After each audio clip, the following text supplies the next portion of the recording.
Bienvenidos todos a su programa Revelaciones. Hoy tendremos la presencia de Andrea González Nader, candidata a la presidencia de la República.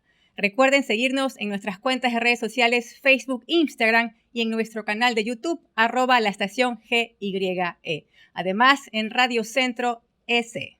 Gustavo. Revelaciones.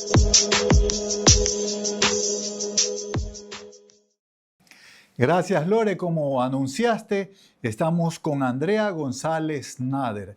Estamos siendo retransmitidos por Radio Centro 101.3 FM. Andrea, bienvenida. Gracias por aceptar la invitación. Antes de que se tome un traguito más de café, soltera, casada, divorciada. Hola, ¿cómo vamos? Encantada de estar aquí. Estos espacios son tan necesarios para también refrescarnos un poco esa parte personal. Bueno, yo soy divorciada, estuve 10 años casada, estoy separada desde el 2020 y luego el divorcio fue en el año 2023. 37 años. 37 abriles bien vividos. Y abriles de verdad, porque nací el 1 de abril, así es. El 1 de abril de 1987, quiere decir Así que es. le gano... Buen año para nacer. Sí. Yo le gano con unos 15 años y realmente... a pesar de la diferencia de edad que hay, he seguido su trayectoria. Me gusta su profesionalismo como comunicadora, como asesora, como ingeniera en mención ambiental. ¿Cómo se llama la ingeniería? El título correcto, así entero en el CENESID, es Ingeniería en Gestión Tecnológica con mención en Medio Ambiente. Era 2005 cuando escogí esa carrera, era una carrera muy nueva. Habían pocas universidades en la ciudad de Guayaquil que ofrecían la carrera, pero me pareció una mezcla de todo. Era economía con biología, con el tema social también, con ciencia, pero sobre todo con el tema de sostenibilidad de base. Entonces, tuve la oportunidad de estudiar en una escuela de negocios que me dio todo ese bagaje también de la Cuenca del Pacífico, y saludos a mi alma mater, la Universidad del Pacífico, pionera realmente en esta carrera. Y éramos 12 gatos durante casi unos 3-4 años hasta que empezó la segunda tanda de ingenieros en la universidad. Hay que reconocer, con el Movimiento Legendarios fui parte de una limpieza de playas el tercer sábado de septiembre, que ya pasó, que es el Día Internacional de Limpieza de Playas y Recursos Hídricos. Mingas por el mar, con ese trabajo maravilloso que hacen también. Universidad del Pacífico también envió estudiantes, maestros a colaborar en esa limpieza de playas, así que no solamente es un membrete. Así es, incluso ellos tienen el Consejo Marítimo Ciudadano, que abre todo este tema de cómo nos relacionamos con nuestra soberanía marítima, que en realidad es parte crucial de lo que yo creo que a Ecuador le ha hecho falta, hacer una mea culpa, que hemos hecho con el mar de este país, con nuestra soberanía marítima, con nuestro cholo peninsular, con nuestros pescadores, con esa etnia, con ese ecosistema. Todo está correlacionado, y la verdad es que esa materia como tal que vimos en su momento en la universidad, que te conecta con la parte social, te abre la cabeza. No puedes hablar de sostenibilidad si no coges la parte social. Exactamente. ¿Qué nos falta, ya que estamos tocando el tema, a Ecuador para mantener no solamente nuestras playas limpias, sino que no contaminar el agua que está frente a nuestras costas de ciudades que cada vez son más turísticas y van siendo más habitadas? Exactamente. Y bueno, tú lo has de saber, como el trabajo de activista que has hecho. La gente cuando va a la playa va a ver la playa. Consume todo lo demás porque la playa está limpia. Es decir, si el ceviche está bueno, obviamente lo compras en un lugar, si el transporte tiene calidad, si el hotel está bueno, regresas a él, pero si vas y consumes todo eso es porque la playa es un lugar limpio. Pero si nos enteramos que el agua de ese hotel va a dar directamente al mar. Exactamente. Entonces, Ecuador ha pasado probablemente, yo calculo, unos 20 años. Yo tenía 19 años, menos, tenía 17 años, cuando escuché el concepto del POP, el Plan de Ordenamiento de Playas. Esto fue una idea gestada, entre otras personas, con Marco Fioravanti, ingeniero agrónomo graduado de la Earth, en su momento también activista en el tema ambiental. Y hablábamos de reconocimientos que se hacen para las playas del país, en las cuales tú puedes calificar qué playa es mejor que otra, en una competencia muy sana. ¿Y en Ecuador hay alguna? Tenemos, esto imagínate, tengo ya 37 años, son 20 años que ha perdido Ecuador. Y ojo, miremos lo que ha hecho Perú y México, que son dos ejemplos que me gusta contrastar, porque en el caso de Perú posicionó su gastronomía. Y está al sur, vecino país. Y está, barriendo en el mundo con la gastronomía peruana, cuando nosotros tenemos muchos más ecosistemas de donde sacar platos. Y México cogió estas playas estilo Cancún solamente, ¿no? El Chavo, donde iba Miguel, Acapulco, ¿no? y las convirtió en estos destinos con un tinte cultural. Entonces, ¿cómo no vamos a tener nosotros unos huancavilcos manteñas botando fuego con máscaras huancavilcas, dando esto también como un producto turístico, no solamente de sol y playa, sino también cultural? Pero Entonces, ¿cómo cuidar a la vez el recurso natural? Ya que hablaste de Perú, sí, te puedo tutear, claro, por favor. de Máncora, estuve hace poco y parece otra montañita. Así es. Está un ¿Sabes a poquito qué más me frío. refiero? Sí, El agua un poquito más fría, pero sabes a qué me refiero. exacto. Entonces, ¿cómo cuidar el recurso natural a la par de que fomentamos el turismo? Tú necesitas hacer un turismo sostenible, mucho más que ecológico o ambiental. Se habla de un turismo sostenible. ¿Qué nos pasó con Montañita? Y lo vimos, para mí esas imágenes, dos, las de Montañita y las de Salinas, recuerdan en aquel feriado donde abrieron las compuertas y esta agua negra que venía de las lluvias, porque era agua lluvia, obviamente, Claro. eso no es aguas negras. Hay que reconocer la diferencia entre aguas negras y aguas lluvias o aguas servidas. Aguas servidas tienen un montón de cosas dañinas, pero las aguas lluvias, si fuésemos ciudadanos limpios y tuviésemos nuestras calles limpias, se supone que solamente es agua de lluvia que va al mar. Estos dos ejemplos hablan del turismo insostenible.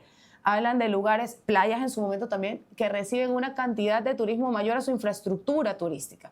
Ecuador tiene que invertir en infraestructura turística para tener productos de calidad. Infraestructuras tan básicas como baños públicos, suficientes para la cantidad de personas que van a un Salinas, a un Montañita, a un Playas en un feriado, y suficientes lugares para que las personas puedan comer y suficiente acceso a agua limpia. Esto es básico para promover, obviamente, el acceso al turista. Entonces, las comunidades han avanzado mucho. Con mucha pena puedo decir que la parte de seguridad ha retrocedido un montón el camino, pero hay chicos preparados, increíbles, que vienen con esto de ingeniería turística y que conocen de sus raíces, dispuestos a enorgullecer a Ecuador a través de redescubrir realmente nuestra cultura costeña, que tiene años de atraso comparado con nuestras culturas de la sierra y nuestras culturas amazónicas en nivel de protección, en nivel de conocimiento Medicina y en nivel natural.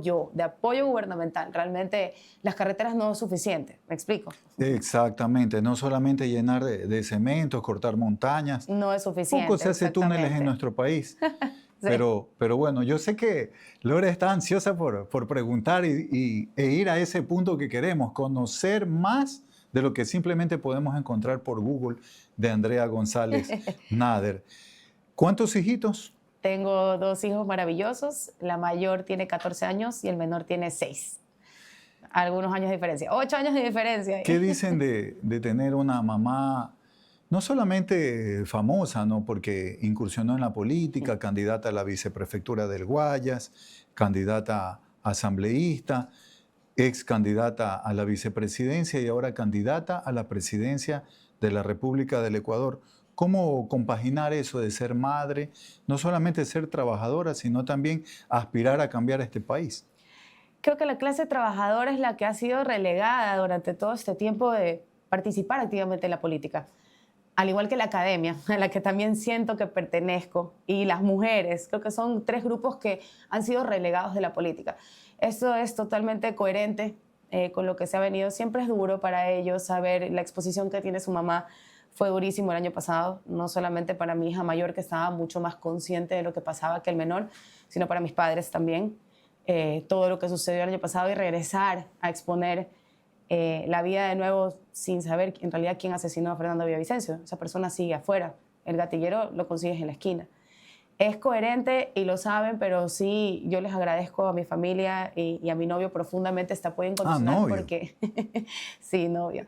Hay que tener realmente una tranquilidad y una entereza de entender a dónde va esta persona con coherencia para ver cómo una mamá trabajadora de la clase media que representa tal vez lo que fue el activismo juvenil de su época, de otra generación, hace metida en este mundo que ancestralmente ha sido de hombres, de grandes partidos, de dinosaurios, de agendas que se imponen por sobre los intereses. Agendas masculinas. Agendas masculinas, agendas tóxicas más que masculinas realmente. Creo que también es un momento mundial en que las extremas derechas e izquierdas están pataleando y colapsando, y por esto vemos estos cambios tan dramáticos a nivel mundial. Es necesario que la política empiece a hablar en términos de números, ya no de ideologías.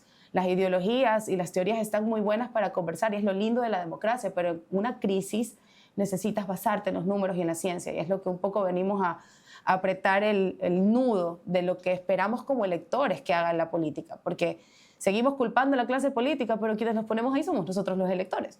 Entonces yo vengo a jalarle la oreja a la gente que vota. De los políticos, poco o nada podemos esperar un ecuatoriano que entiende todo lo que ha pasado y cómo llegamos a donde estamos. Sin ponernos tan serios, ¿no? Y hablar del tema de Fernando, no, nos dolió mucho a la clase periodística, a los comunicadores, a los ecuatorianos en general, su pérdida y la manera en cómo se da. La democracia del mundo. Y todo lo que sucedió en ese entorno, que pidió, que no pidió seguridad.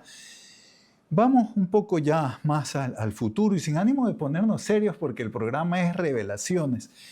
¿Cómo una mujer ecuatoriana de 37 años, mamá, con un noviazgo, con un novio que la comprende en su faceta de querer llegar a la presidencia de la República, alcanzar los cambios que necesitamos, cortes de luz, no aprovechamos el gas del Golfo como lo aprovecha Perú, Campo Amistad. porque el gas del Golfo no tiene fronteras políticas como tenemos entre los países, se lo extrae. Uno va a la playa de Zorritos al norte de Perú y ve una plataforma ahí frente a la costa.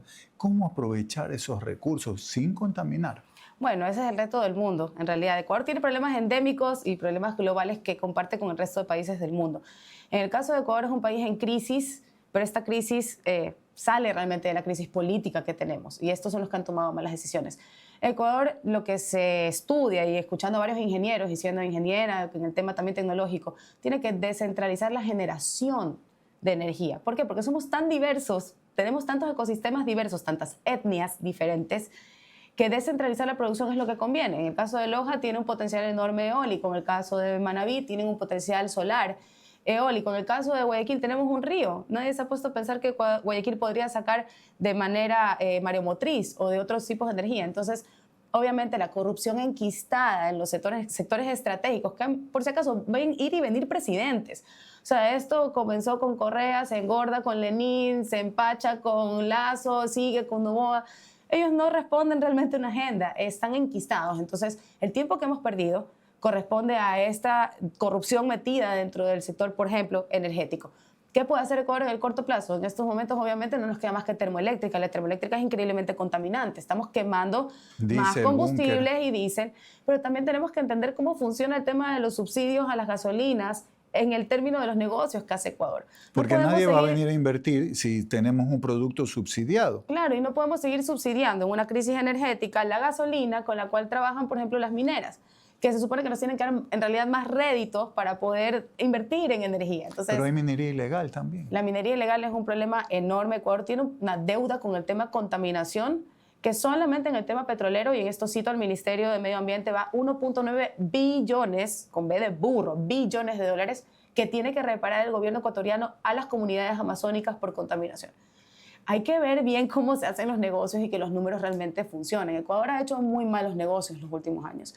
Siempre han sido a cambio de pagar las campañas de turno del presidente. A Ecuador le sale carísimo tener presidentes candidatos, porque en el caso que no tengan los recursos para financiar su campaña, ya vimos cómo se negociaron sectores estratégicos, campos petroleros, con barriles que se vendían a precio de huevo roto y que salía perdiendo básicamente Ecuador, donde el barril de petróleo no llegaba a un precio mínimo. Entonces, muchas cosas que se vienen escuchando, Flopec, Schlumberger, hay casos escandalosos donde Ecuador pierde por cada barril de petróleo, está perdiendo dinero mientras hablamos. Entonces, creo que como le quedan 10, 15 años de bonanza petrolera al país, es el momento de ponernos los pantalones y decir, bueno, ¿qué hacemos los 10, 15 años que quedan? ¿Vamos a salir de su desarrollo o no? ¿Qué mismo? Para eso era, ¿no? O sea, escucha a Jaime Roldós en el 79 y el camino era súper claro.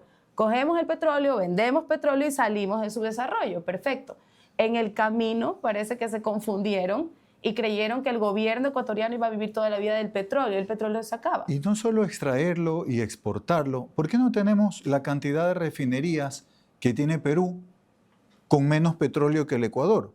Pero si hay una refinería grandota, no la ve usted en el Pacífico, el que no la ve, no. Claro, claro. Estoy siendo irónica. Es en realidad uno de los dolores más grandes que ha tenido este país, esa refinería fantasma, que no solamente es hecha sin ningún tipo de tecnicismo, al igual que Coca-Cola Sinclair, o que poner un oleoducto en un suelo totalmente inestable. Vengo de recorrer Sucumbíos hace poco, es una locura.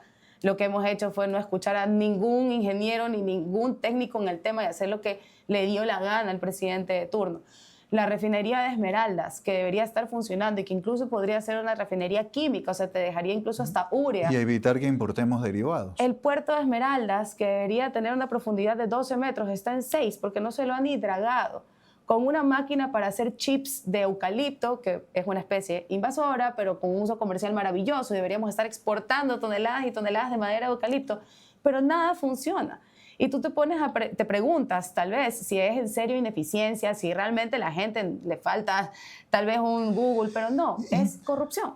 Corrupción que se refleja también en cómo vemos nuestros municipios, cómo por años, por décadas, después de se exporta de los municipios cantón, a Carondelet, de los municipios a Carondelet. y un exministro de Finanzas dijo que los gobiernos autónomos descentralizados son una llave abierta de recursos del gobierno central, porque por esto del famoso 15% que va, entonces se pueden, en ciertos casos no se llenan de pipones, pero se pueden llenar de pipones agradeciendo favores, porque no solo hay quienes financian campañas de presidentes, sino y también conciertos de 3 millones de dólares en ocasiones que les hace falta otro tipo de acceso. Definitivamente el control en los gastos de los GAT se tiene que convertir en un arma de lucha contra la corrupción, porque recordemos que, y hablando de Guayaquil, o sea, somos semilleros de la corrupción política del país. Y como guayaquileños tenemos que hacer esa mea culpa.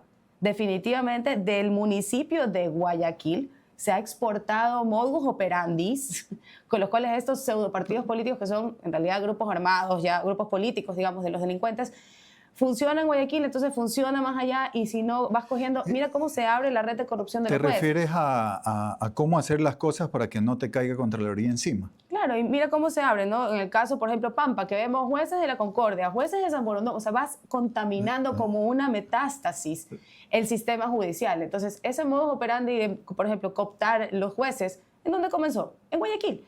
Y se va Era exportando. consabido lo que ocurría en la Corte Superior de Guayaquil, hoy Corte Provincial del Guayas. Se hablaba también, y refiriéndome a líderes políticos guayaquileños, que si no hay salud, no hay seguridad, no hay trabajo, no hay nada. Pero yo me iría más allá, si no hay justicia. Es que porque esa es la parte si neural. todo se acepta mediante acciones de protección, medidas constitucionales, Exactamente. e interrumpes procesos. Una elección de AME nacional en Loja se interrumpió por una acción de protección en Yaguachi. Es una locura. Cuando nosotros aceptamos esta constitución, que ya no le quiero decir ni siquiera constitución de Montecristi, porque asumen que estamos rayando una ideología o dándole palo a cierto sector que fue responsable de esta constitución. Ecuador cada 10, 15 años ha necesitado una nueva constitución. Ese es nuestro histórico, que nos guste o no, ese es el histórico.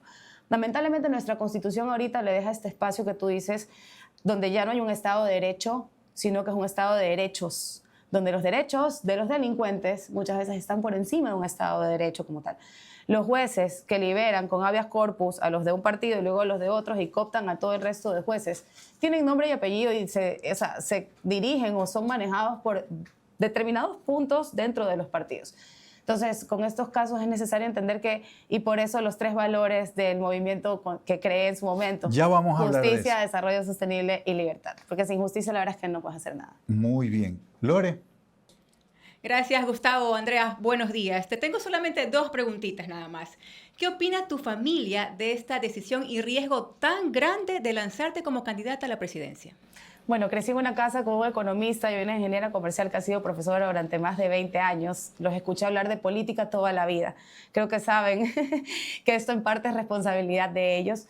Y mis hijos, especialmente mi hija mayor, la de 14, me ha comentado que ella siente una profunda admiración por ser tan valiente de volver a entrar a este ruedo sin tener la certeza de que realmente estamos protegidos, pero con la firme convicción de que es lo coherente y es el paso que debe seguir este plan de gobierno que no vio la luz, que no pudo ni siquiera ir a un debate. Creo que lo hago en nombre de todos aquellos que parar nunca es una opción.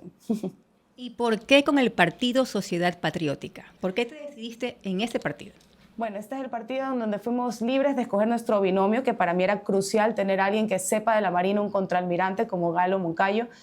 Sociedad Patriótica también se ha posicionado como un partido que conoce mucho de la Amazonía y un partido que es lo más sostenible que hay en realidad dentro del abanico de partidos. es coherente. Fernando ya venía teniendo conversaciones con ellos, para mí no eran ajenas las conversaciones entre en su momento nuestro movimiento civil, digámoslo así, y este partido, y estoy realmente agradecida de cómo se han portado, han sido unos caballeros conmigo. Como ellos dicen, ella puede brillar con luz propia y es como me siento y como me han dejado participar. Y eso es lo más hermoso de la democracia, poder participar libres. Eso era lo más importante para mí. Muchas gracias, Andrea. Gracias Gustavo. a ti, Lore. Gracias, Lore. Me voy a poner un poquito indiscreto, Andrea. Al empezar, te preguntaba soltera, casada, divorciada. En el transcurso mencionaste la palabra novio. ¿Quién es? ¿Cómo lo conociste? Bueno, mi novio es quiteño, él es un poquito mayor a mí, es una persona maravillosa, increíblemente valiente, que literalmente ha arriesgado su vida por mí durante todos estos años de noviazgo. Probablemente sería muy difícil para mí recorrer este país, comer chontacuro, bajar, Chontacuro, subir. el gusanito. Claro que sí. Nos conocimos a través de una aplicación. Estábamos buscando ambos una persona con la cual conocernos y llevarnos bien. Es realmente para mí una suerte tener a alguien de Quito, siendo guayaquileña, medio cuencana, con hijos de descendencia manaba. Somos todo el folclore de Ecuador juntos y es una persona maravillosa con mis hijos. ¿Y le gusta viajar a él? Le encanta viajar, tiene carro y le gusta manejar, cosa que yo ya no puedo hacer hace más de un año. Me encantaba manejar y recorrer este país en la camioneta de mi papá. Y él ahora es mi compañero de aventuras. Entonces, claro, cuando me toca ir a la selva, es el primero en estar subido en el carro. En las playas también disfruta un montón y en la sierra él es nativo, no es de su zona. Galápagos también lo ha recibido muy bien, tengo una conexión con Galápagos maravillosa, mi padrino vive allá, un saludo enorme para él. Realmente creo que amo tanto este país que él es parte de esa conexión que teníamos que tener y es un valiente caballero que me acompaña en esta ¿Y si come de todo? A propósito de A veces valiente. se me esconden en chontacuro. La última vez que tocó comer chontacuro se me escondió. Ahora cuando fuimos a Socumbíos no hubo la oportunidad de comerlo, pero sí, es una persona que disfruta un montón de su país. Él no vivió aquí durante mucho tiempo y está volviendo a conocer Ecuador. Llega tal vez en estos momentos de convulsión donde no podemos ya disfrutar de las playas como antes. Entonces pero sí es valiente.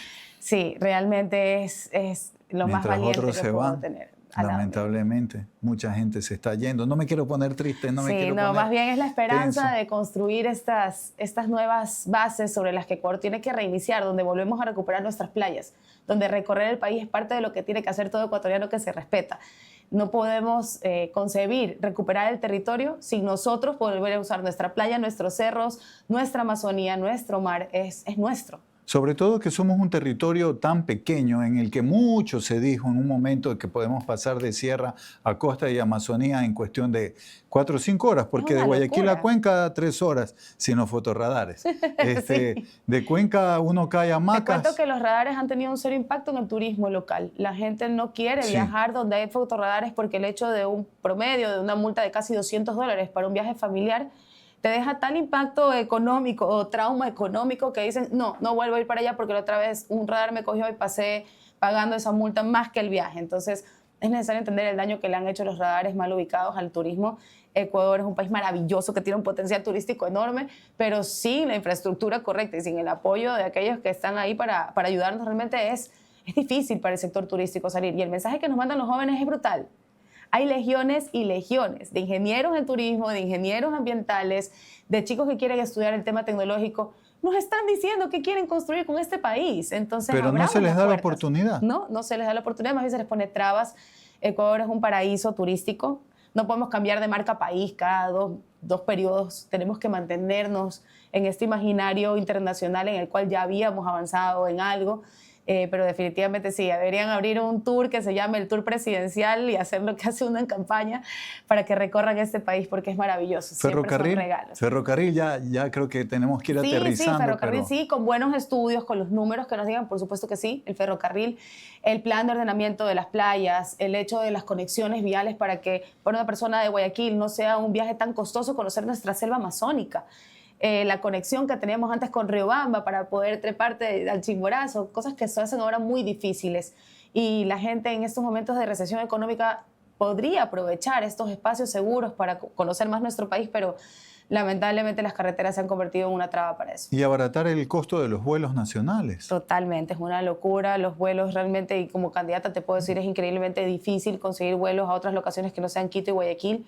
Y los precios de los pasajes, por ejemplo, a Cuenca son exorbitantes. No, hay que subir a Quito ahora para bajar a Cuenca desde Guayaquil, me decía una hermana. Algo así, en realidad, bueno, la carretera Guayaquil-Cuenca No, casi siempre está bien, pero por avión, hay eso que te iba a irse decir, en avión es una locura el precio que uno paga de Guayaquil a Cuenca. Y en general es esta falta de conexión que tenemos en estos puntos turísticos que te dejan a estos jóvenes sin trabajo, dispuestos a que se sumen a las mafias. Entonces, cuando hablas de reparación de tejido social, tienes que ver todo esto.